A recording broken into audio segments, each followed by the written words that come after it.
ডিম এখন টকবক টকবক করে ফুটে নেড়ে দেওয়া হলো। এই ডিম ঠিক জায়গায় এসে গেল। এই নুনটা দেখে নে, এই মিষ্টিটা দেখে নে।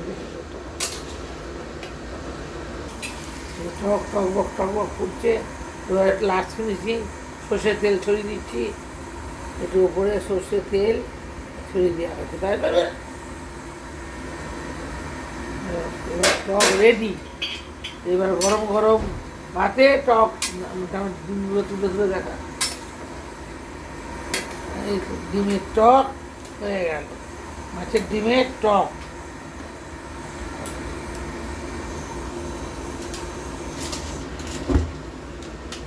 মাছের ডিমের টক রেডি। এবার খাওয়া, গরম গরম পরিবেশন। ওই যে এবার ঝাল মিষ্টি টক চলে যাচ্ছে খাবারের জায়গায়। খেয়ে এবার ভালো করে হবে ঝাল মিষ্টি টক। রত্নাবতী রান্নাঘরে তুলো না, তুলে তোল